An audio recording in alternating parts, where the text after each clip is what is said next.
Olá, boa tarde, ouvintes da Rádio Web Rio Branco. Bem-vindos a mais um programa Rede de Opinião. Estamos retomando agora no segundo semestre as entrevistas dos nossos programas, sempre às quartas-feiras aqui. E eu sou Alexandre Errara e vou conversar hoje aqui com o Rafael Spaca sobre o Cinema dos Trapalhões, por quem fez e por quem viu, que é o nome de um dos livros que ele escreveu sobre os Trapalhões. Antes de começarmos a conversa com ele, queria lembrar a você, ouvinte, que pode acompanhar o nosso programa pelo aplicativo iRádios para smartphones e também acessar o programa através das nossas páginas na internet. Temos o Profissão Foca e a Rádio Web Rio Branco. A Rádio Web Rio Branco também está no Facebook, onde você pode acompanhar os nossos programas também com as imagens.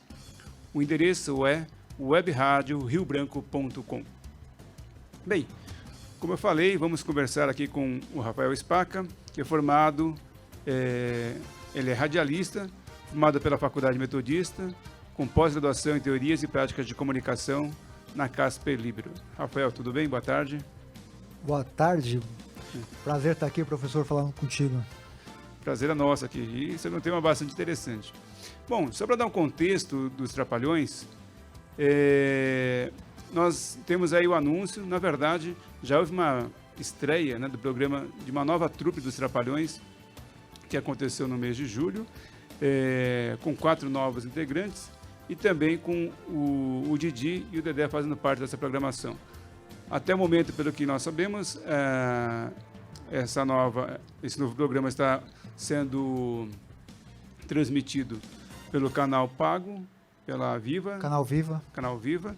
E, aparentemente, em setembro, pelas informações, também já estará na TV aberta, na Globo. É isso, Rafael? Exatamente. É um remake, né, dos Trapalhões. E é quase um exercício para ver como que seriam os Trapalhões no século XXI. As piadas que eles faziam, como que elas se conectam com os dias de hoje. Os Trapalhões, a gente sabe que eles tinham uma verve super irreverente, iconoclasta, sarrista, e hoje nós vivemos naquela fase do politicamente correto. E aí é um exercício para ver como que o Mussum, Dedé, Didi e Zacarias se comportariam com essa patrulha em relação às piadas que são veiculadas tanto no rádio quanto na televisão. Porque o ambiente hoje, vamos dizer, para as piadas é muito diferente do passado, né? Até me lembro, há um tempo atrás, num dos programas do Jô Soares, ele também comentando a dificuldade de fazer até comentários, porque tudo é proibido, tudo politicamente incorreto. E os Trapalhões, os originais, assim, eles brincavam muito com o Mussum, por ser negro. A gente estava comentando um pouquinho aqui da cachaça que ele falava, que era quase que uma ligação, né? O personagem fazia parte do personagem, né? O próprio Didi, com as piadas que se fazia, que ele fazia e que também era feita com ele, né? Como é que você vê nessa situação hoje? Como é que vão ser as piadas, né, nesse contexto? Assim, o Renato brincava muito com o Dedé, chamava ele de rapaz alegre. Sim, é verdade. Né? Então, para bom entendedor, meia palavra basta. O Zacarias tinha todo aquele trejeito e também ele brincava com isso. O Renato, brincavam com ele em relação a ele ser do Nordeste, então chamava ele de cabeça chata, Paraíba, cardeal, sim, essas coisas todas, né? E eu acompanhei esse remake dos Trapalhões. O primeiro choque que eu tive foi em relação ao cenário, a cenografia do programa. Anteriormente, era um cenário quase nu, tinham poucos elementos em cena e era os Trapalhões ali, que tem um humor, que tem o verbal, mas ele era muito físico, o humor dos Trapalhões. E já no primeiro episódio, tem uma hora que eles estão sentados numa mesa, e aí o Renato vislumbra fazer uma piada no tom que eles faziam lá atrás. E aí o Dedé falou assim, Renato, os tempos são outros, maneira, né? Então foi um indicativo para ver como que eles se portavam. Nesse, por exemplo, não tem o Mumuzinho, que faz o Mussum, ele nem menciona a questão da bebida, né? Então, para quem acompanhou os Trapalhões como eu acompanhei naquele tempo, vendo hoje, realmente é um choque. Assim, você vê que não tem nada parecido, nada que lembre. Assim. Se você colocasse 4 outros nomes nesses atores que estão hoje, você não teria ideia que eram os Trapalhões. Assim, né? Você lembra pelos trejeitos, enfim, pelas caracterizações, imitações, mas nada que lembre como eram os Trapalhões. As piadas ingênuas, elas se mantêm, mas o que ficou mais conhecido e a maior identidade dos Trapalhões realmente se perdeu, até porque não dá mais para fazer isso, assim, porque tem uma série de associações, enfim, de classes que se ofendem e o próprio Renato, quando ele estava comentando esse remake, ele falou, quando hoje, né, assistindo, que ele toma um susto, falou, eu falava tudo aquilo ali, né? Então, realmente, nem ele acreditava na liberdade que eles tinham em relação a fazer piada. Tanto é que tem muita gente que diz hoje que pro redator de um programa de humor fazer piada, ele tem que fazer junto com o advogado. Para falar, isso aqui você pode tomar um processo aqui, isso aqui você pode tomar um processo desse, da classe das mulheres loiras, esse aqui dos alcoólatras, enfim. Então ficou mais difícil brincar, fazer humor hoje em dia. É verdade. Só para gente finalizar esse capítulo aqui sobre o remake dos Trapalhões, o que eu achei também muito interessante é como você falou, a caracterização. Então, alguns dos personagens, eu acho que ficaram... Se você lembra muito, para quem assistiu os Trapalhões originais, eu acho que a figura do Zacarias, então, se você olha, você vê a risada, você percebe que realmente tem uma aproximação muito grande. O Mussum também, em relação à sua forma de gesticular, a entonação, o ritmo, né, muito parecido com o Mussum. E também o Didi, né, que é o Didico agora, a maneira também de falar, de expressar, que fisicamente não é semelhante, mas sim, a maneira de falar, se você prestar atenção na fala, é muito parecida. Eu acho que isso que chama atenção, pelo menos no pouco que eu vi até agora. Principalmente o Zacarias e o Mussum, eles eram bem caricatos, né? Então era muito fácil imitar. O Dedé já era o escada ali, né? Era muito ele, de verdade. E o Renato tem o jeito de falar, tudo. Então, tanto o Zacarias quanto o Mussum é mais fácil você chegar próximo do que eles eram, né? Porque, sim. Mas ao mesmo tempo que eles são caricatos, eles ficaram tão identificados com os personagens que você não consegue dissociar uma coisa da outra. Né? O Antônio Carlos Bernardes Gomes, o Mussum, né? É a mesma coisa. Né? Todo mundo falava, pô, ele é a mesma coisa na TV e fora. O Zacarias, quando você tirava a peruca, ele virava o Mauro. Né? Tanto é que uma vez o Renato contou uma piada que eles estavam fazendo um show e aí se trocaram e o Zacarias passou sem a peruca. Daí falaram assim, olha lá o Zacarias disfarçado de careca. Né? Então, quer dizer, ficou tão grudados, impregnados, né? um no outro, que você não consegue dissociar, né? Então, é muito engraçado, é muito interessante você fazer essa reflexão do que eram eles antes, como esses personagens estão, como aquele humor antes, como que está hoje, né? E como que programas que eram até políticos, como o Planeta dos Homens, naquela época, que tinham um humor mais refinado, como que seria hoje? Assim, eu acho que o que mais faz falta hoje, na minha opinião, não é nem o humor dos Trapalhões, é um humor mais refinado. Você imagina um Planeta dos Homens com essa lava-jato, né? Quer dizer, tem um prato vastíssimo, né? Com um monte de político aí que você podia brincar, enfim, tirar sarro com essas situações todas que nós estamos vivendo. Então, acho que falta ainda programa de humor. Você vê que tem pouquíssimos, né? E o Brasil é um celeiro imenso de humoristas. Mas o grande problema hoje, o papo está ficando sério, deveria ser mais engraçado, mas enfim, é que os políticos fazem as coisas erradas E quando se faz a piada, desculpa, sobre eles nos processam, né? Porque, mas na verdade quem fez errado foram eles, né? Você sabe que essa tem uma teoria que eles falam que é a indústria dos processos, né? Que é essa questão mesmo, assim, tem muita gente hoje que tem medo de falar justamente por isso, que é como se fosse a nova censura, né? Não temos a ditadura militar, mas temos a onda dos processos. Então, a tudo judicialização do que você Exato. fala. Então, tudo é motivo para ser processado. Então, tem muita gente que realmente tem receio, assim, para fazer piada com político, enfim, com qualquer outra questão, porque tudo é motivo de processo. O Gilmar Mendes processou recentemente a atriz Mônica Iose por uma opinião que ela deu na internet e perdeu a causa, R$30 mil, né?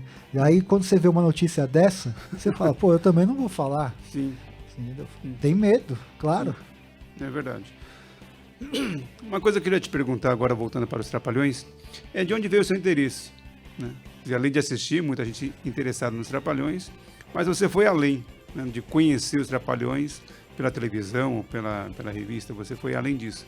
O que te levou a buscar estudar nos Trapalhões como você fez? Eles foram os meus heróis de infância. Para quem nasceu nas décadas de 70, 80, por ali, sabe que nas férias de julho ou na de dezembro e janeiro, um dos programas de férias era assistir algum dos filmes dos Trapalhões nessa data. E comigo não foi diferente, assim, toda vez que eu saía de férias, ia assistir os Trapalhões. E é uma coisa tão engraçada, assim, porque eles concorriam naquela época com filmes americanos, Indiana Jones, De Volta para o Futuro, e derrotavam esses filmes na bilheteria, né? E assim, eles formaram uma geração de cinéfilos, de pessoas que vão ao cinema, e me estranhava sobremaneira que não tinha uma bibliografia a respeito dos Trapalhões. Tinham 2 livros, um de uma professora do Rio Grande do Sul, chamada Fatimei Lunardelli, que era uma tese de mestrado dela, ela transformou em livro, falando do cinema dos Trapalhões, e tinha um que dava só uma panorâmica geral do que eram os Trapalhões. E o senhor sabe que, assim, o Brasil não é um país que tem memória, que não cultiva a sua memória. É verdade. Né? O Frank Sinatra, lá nos Estados Unidos, tem mais de 1000 biografias. Assim, até o mordomo dele já escreveu biografia dele. E os Trapalhões, pela importância deles, assim, eles ficaram décadas no cinema. Eles tiveram 6 das 10 maiores bilheterias do cinema nacional. Numa época, inclusive, que a contagem não era tão rigorosa como é hoje, né?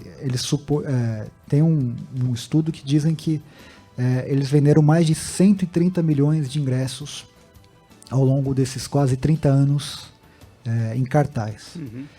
Ficaram décadas no cinema, na televisão, com altíssimos índices de Ibope.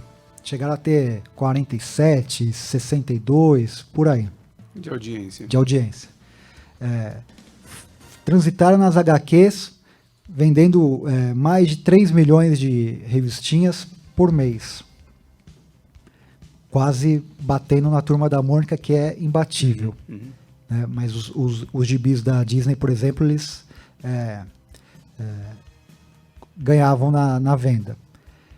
Como que um fenômeno desse, que faz parte da nossa identidade cultural, porque eles fazem, que poucas pessoas passaram incólumes em relação aos Trapalhões, não tinha e não tem um estudo de relevância. E aquilo sempre me incomodou. Eu falei, pô, se está me incomodando, então eu vou fazer isso. E aí eu comecei a correr atrás das pessoas.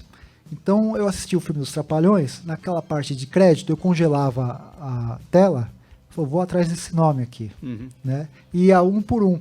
E aí era um trabalho quase jornalístico, de assim, você puxa a pena e vem a galinha, assim. Então você encontra essa pessoa que conhece um outro cara que trabalhou, que conhece uma outra pessoa que trabalhou. Então eu comecei a criar uma rede muito grande e comecei a elaborar o estudo. Então um indica para outro, outro indica para outro, até que você forma um conjunto que fala, pô, aqui eu consegui encontrar uma panorâmica do que é o cinema dos Trapalhões, né? E assim foi. E depois que faz o primeiro, fica mais fácil fazer o segundo, terceiro, quarto. O difícil é... O primeiro, né? Ok. É. Bom, estamos chegando aqui ao final do primeiro bloco. Estamos conversando aqui com o Rafael Spaca sobre os Trapalhões. Particularmente este livro aqui, ele começou a falar sobre esse livro. Vamos falar um pouquinho mais depois do intervalo. E também do segundo livro que ele já lançou, que é o livro sobre as HQs dos Trapalhões. Vamos fazer um pequeno intervalo, só ressaltando que hoje você está me vendo aqui no meu Facebook particular, mas estamos gravando pela Rádio Web Rio Branco e depois colocaremos também todo o programa para que você veja na íntegra na Rádio Web Rio Branco também. Faremos um pequeno intervalo e retornaremos em seguida. Estamos apresentando Rede de Opinião.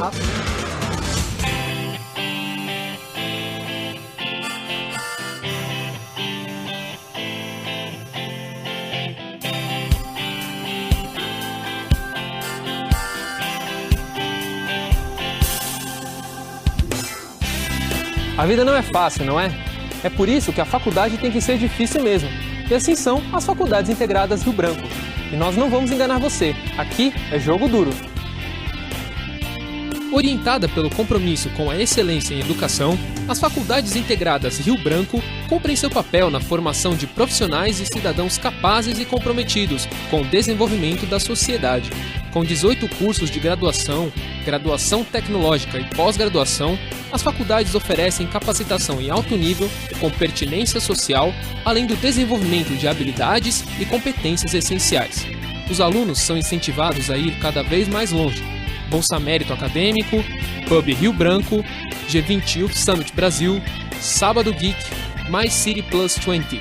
Prêmios em congressos e a cobertura jornalística da Rio+20 são exemplos que para o aluno Rio Branco não há limites. A constante atualização dos seus currículos e modernos métodos pedagógicos preparam os futuros profissionais para os desafios de um mercado competitivo e globalizado. O corpo docente, formado por 85% de mestres e doutores, é um dos diferenciais das faculdades e a garantia da sua qualidade de ensino.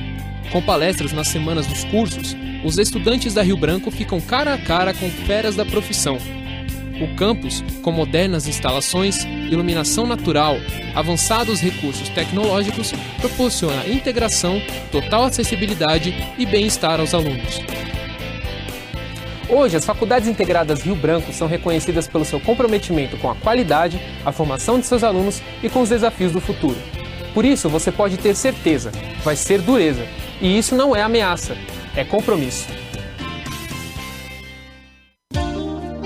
Faculdade Rio Branco. Tradição e qualidade de ensino. Voltamos a apresentar Rede de Opinião. Olá, boa tarde. Estamos de volta aqui para o segundo bloco do programa Rede de Opinião, aqui na Rádio Web Rio Branco. Hoje conversando com Rafael Spaca sobre os Trapalhões. Um dos trabalhos do Rafael é o livro O Cinema dos Trapalhões, Por Quem Fez e Por Quem Viu, que é este livro aqui. Deixa eu ver, é difícil colocar esse negócio aqui na... Pronto. Para quem viu. Também tem outra câmera lá. E eu queria pedir para o Rafael contar um pouquinho, ele já começou a falar sobre o livro, para que contasse um pouquinho do conteúdo, apresentasse um pouquinho do livro, né? Um pouco do como foi feito, você mencionou, que foi com as entrevistas, com a visita às pessoas que apareciam nos créditos dos filmes, mas um pouquinho desse conteúdo, para que o leitor pudesse aí entender o que ele vai encontrar no livro. Esse aí é um raio-x do que da produção cinematográfica dos Trapalhões. São 40 filmes que eles lançaram ao longo dessas décadas todas.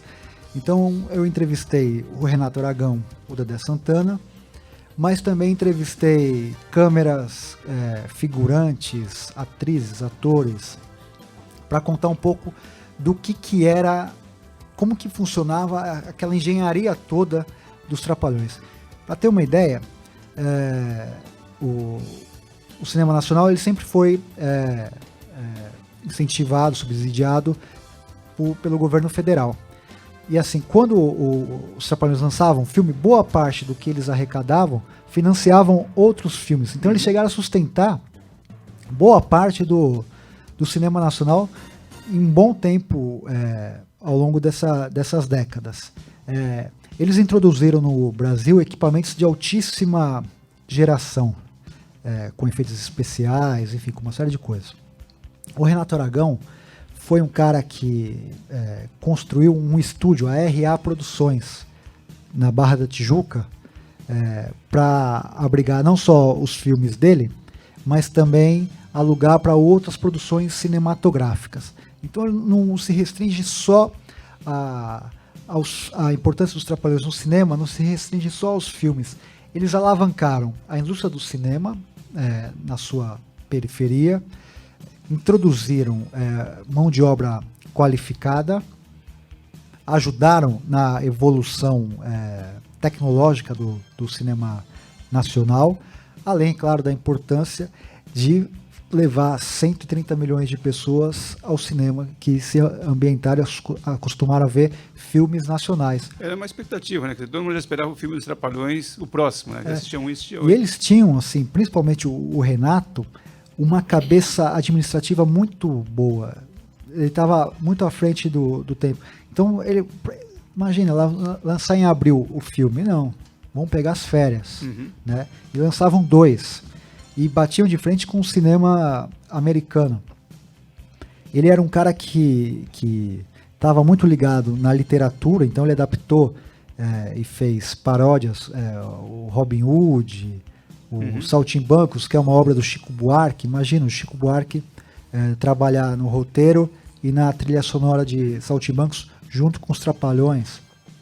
Ao mesmo tempo que a crítica não gostava muito dos filmes dele, a classe intelectual, Carlos Drummond de Andrade, Milor Fernandes, Chico Anísio, próprio Chico Buarque, Caetano Veloso, que fez uma música em homenagem aos Trapalhões, chancelavam os Trapalhões, né? Então, nesse livro, por exemplo, tem uma entrevista com o cineasta José Alvarenga Júnior, que dirigiu os Trapalhões já na fase final, e ele leu uma crítica muito negativa do filme dos Trapalhões. Ele chega na casa dele arrasado, né, chorando e tal, e a família dele falou, pô, mas o que aconteceu? Eu falei, acabaram comigo no jornal, desceram o pau no filme. Daí alguém da família dele falou assim, vem cá, vai agora no cinema, compra seu ingresso e vê a reação do público. Daí ele fez isso, pegou o ingresso, sentou, o público aplaudiu, tá, falou, eu faço filme pra esses caras, não é pro... Então, quer dizer, o cinema popular, e o Brasil tem muito disso, assim, do que é popular, tem um nicho no Brasil que geralmente tem um olho mais enviesado, mas tem uma importância, assim, né?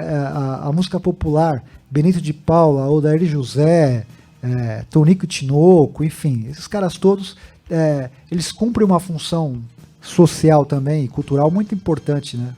E os Trapalhões fizeram isso.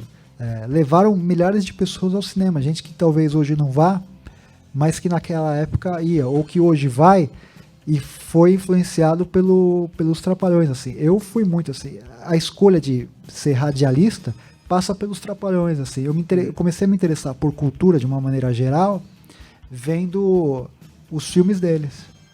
Foi uma coisa que mexeu muito comigo, assim. Entre os entrevistados, aqui nós temos uma imagem de uma das gravações de filmes, né? E eu queria que você falasse, Rafael, de uma das entrevistas que você acha que é interessante, que destacou para você, que chamou a atenção neste livro aqui sobre o cinema dos Trapalhões. O Dedé foi um cara assim que, quando eu lancei esse livro, ele foi no lançamento. Nós dividimos a mesa, assim. Então ficou eu e ele autografando. Então aquilo para mim entrou para a história. Esse foi um ponto. E a entrevista dele me chamou a atenção, que ele fala que ele não se sentia um dos Trapalhões. Ele se sentia um fã dos Trapalhões. Então, ele estava ali em cena Mas, assim, embasbacado, falou, meu, eu tô aqui com esses caras todos, né? Então aquilo me chamou a atenção, assim, da simplicidade dele. Pra mim, o maior escada do humor nacional é ele, pouco valorizado. Fala, o Dedé é o cara mais sem graça, mas vem cá, se não fosse o Dedé levantar a bola para os outros chutarem, nada acontecia assim, né? Então, ele era um cara que tirava a vaidade dele, abria a mão da vaidade dele, para fazer com que os outros três brilhassem, né? Então, o escada é isso, e o Dedé tem essa importância. E eu considero ele o paraninfo, o patrono e o padrinho de todas as minhas obras dos Trapalhões, assim, porque nesse do cinema dos Trapalhões, no Rio de Janeiro, nós dividimos a mesa de autógrafo, fomos em alguns programas para divulgar o livro, e nesse das HQs, ele escreve um texto falando quando chegava o gibi na casa dele, a briga entre ele e os filhos para ver quem lia primeiro as HQs, né? Então, o Dedé, para mim, foi o cara que eu aprendi a admirar ainda mais ele a partir dessas duas obras. Assim, foi o maior ganho para mim nesses dois trabalhos. E na sua pesquisa que você desenvolveu, como é que você viu? Existe uma relação entre o cinema, os quadrinhos, a televisão, as piadas, né, transitavam de um para o outro ambiente, ou eram uma história é a TV, outra é o cinema e outra são os quadrinhos? Como é que você viu isso? Isso foi engraçado, assim, porque os Trapalhões eles tiveram duas fases. Na Editora Block, eles eram adultos, com a piada igual e o humor igual que eles faziam na televisão. Então, por exemplo, tem o Mussum, Nega Maravilha. Então era o Mussum de Mulher Maravilha, soltava laser pelos seios, né? Tinha lá o He-Gay, que era uma brincadeira com o He-Man. Então era muito parecido com o que eles viam na televisão. Na Editora Abril, eles se tornaram crianças. E aí é um humor mais adocicado, parecido com o da Turma da Mônica. Na fase da Editora Block, os roteiristas das HQs, eles assistiam um programa de domingo e falaram, pô, essa piada eu contei no meu gibi. Então os redatores da televisão se apropriavam das piadas dos gibis, muitas vezes, e veiculavam na televisão. E não tinha essa questão de direitos autorais, era uma coisa muito bagunçada. Então, mas eles se surpreendiam ao ver na televisão uma piada que eles tinham contado no gibi, né? Porque, só fazendo um parênteses, te interrompendo, mas os Trapalhões era quase que como tirinhas de verdade, né? Porque são pequenas histórias, pequenas esquetes e é o difícil, né? Porque você, em poucas palavras, tem que fazer o público rir. Eu acho que é um pouco isso. Exatamente.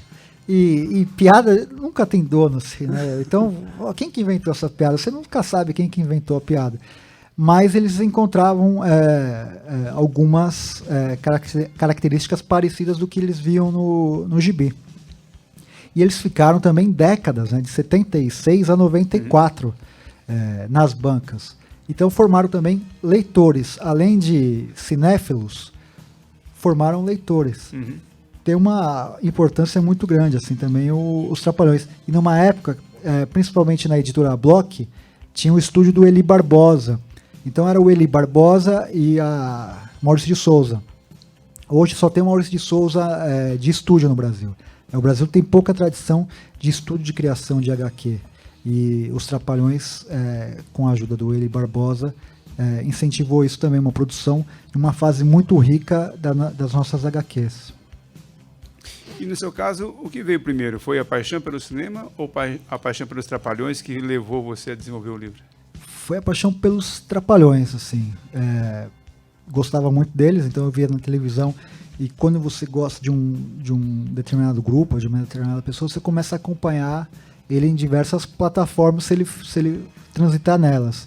E aí quando lançavam os filmes, eu comecei a me interessar mais pelos filmes do que pelo programa. Porque tem uma questão que fala, os Trapalhões eram alienados. Mas assim, no Saltimbancos Trapalhões, falava daquela luta de classe, do patrão com o empregado.